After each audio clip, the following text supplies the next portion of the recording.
Bonjour, nous sommes le samedi 19 janvier 2008.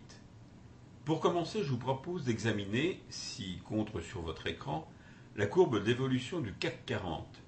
Cette semaine, c'est très net, le CAC a perdu 5,19%, ce qui porte sa baisse depuis le 1er janvier à près de 10%.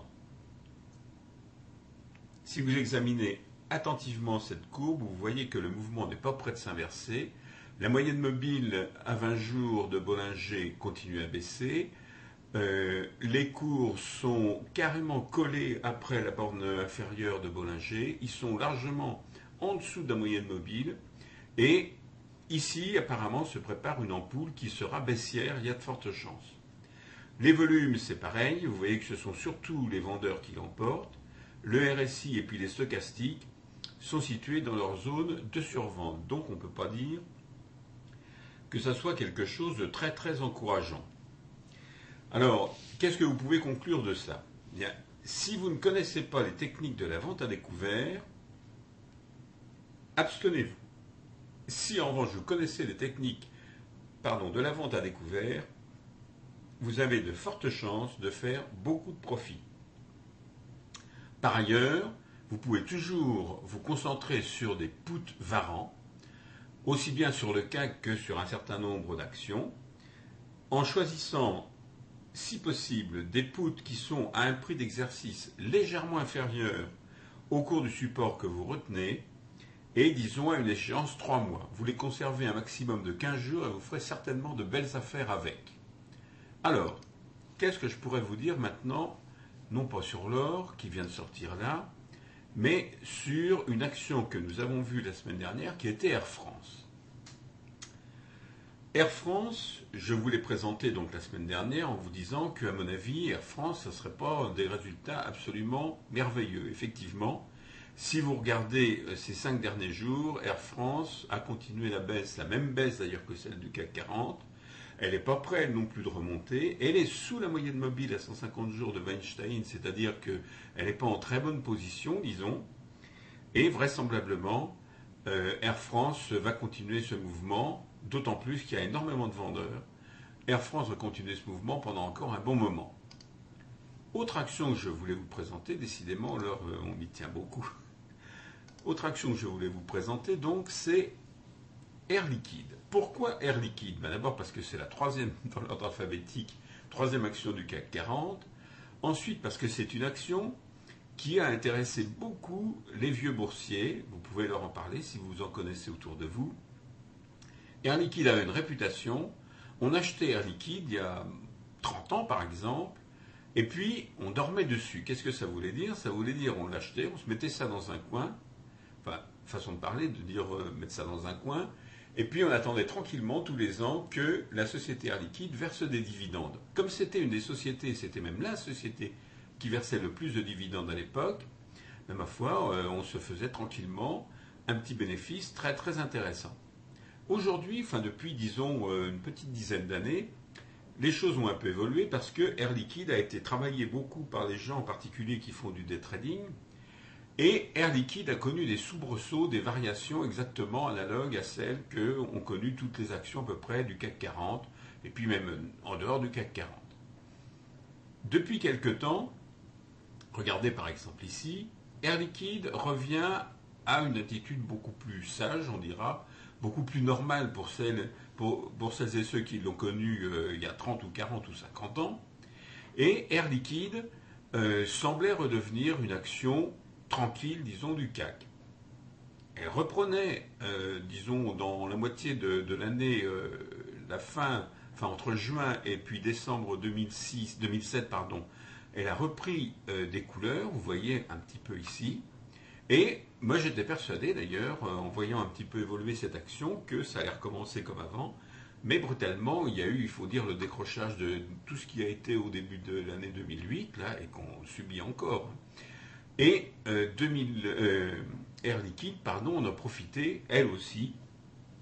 Mais je pense que cette action sera certainement l'une qui tirera le mieux son épingle du jeu parmi toutes les actions du CAC 40. Ce n'est pas la seule, je vous le dis tout de suite, je vous rassure, j'en ai d'autres aussi en vue. Enfin, disons que pour l'instant, puisqu'on voit Air Liquide, je suppose qu'elle sera une des premières à se redresser, même si le redressement sera peut-être un petit peu lent ou pénible. Voilà tout ce que je voulais vous dire donc à propos de ces actions. Et ce que je voulais vous dire aussi, pardon, ça n'a rien à voir, voilà. Ce que je voulais vous dire aussi, et là on en revient, je vais pouvoir mettre d'ailleurs les deux graphiques l'un à côté de l'autre, c'est peut-être pas possible, mais disons l'un au-dessus de l'autre. Voilà. Ce graphique représente l'or sur 3 mois. Et vous voyez qu'effectivement, actuellement, nous sommes dans cette période-là, ici exactement, vous voyez que, puisque l'or était hier, je crois, à 881,70 $ l'once, donc ici, l'or a dépassé d'ailleurs les 900 $, hein, et va arriver visiblement aux 1000 $ sans problème. Donc l'or continue à grimper, l'or est effectivement une valeur refuge, redevient la valeur refuge qu'il a été pendant très longtemps.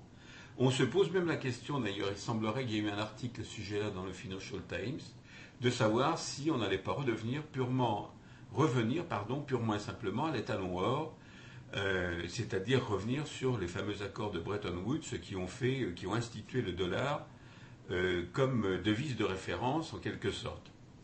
Et j'ai été obligé de vous faire une courbe à 6 mois pour que vous puissiez voir cette moyenne mobile à 150 jours de Weinstein, donc, et constater qu'effectivement, l'or, il n'est pas prêt de baisser, parce que vous voyez là, monter, il va continuer jusque-là, il va aller beaucoup plus haut. Les 1000 $, ça c'est en vue. J'ai vu des gens qui pensent aux 2000 $, après tout, pourquoi pas, j'en sais rien, moi je ne suis pas devin. Mais pourquoi pas, il n'y a pas de raison. Simplement, je vous le dis tout de suite, l'or, il est comme tout le monde, comme toutes les actions, si vous voulez, c'est exactement comme une action. Regardez, bon, il a des hauts et des bas. L'important, c'est de voir le mouvement global, c'est-à-dire la tendance. Et cette tendance, indubitablement, elle est haussière, elle est même très haussière. Ce qui sera une bonne chose pour les gens qui veulent se constituer des réserves d'or. Alors, si vous voulez des réserves d'or, moi, je vous invite plutôt à investir sur des Napoléons que sur des mines d'or, parce que les mines d'or, en ce moment, il y en a quelques-unes qu'il vaut mieux, disons, éviter.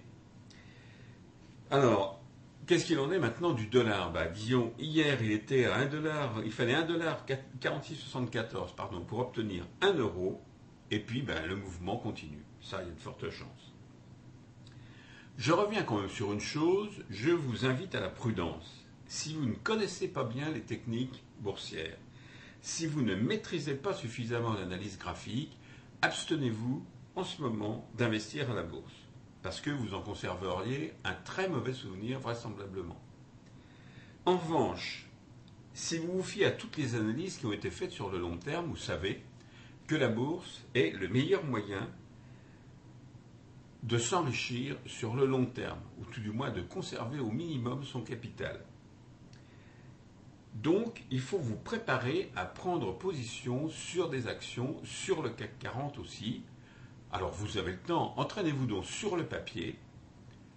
Vous verrez, nous avons préparé le système Succès Bourse d'ailleurs en partie pour ça.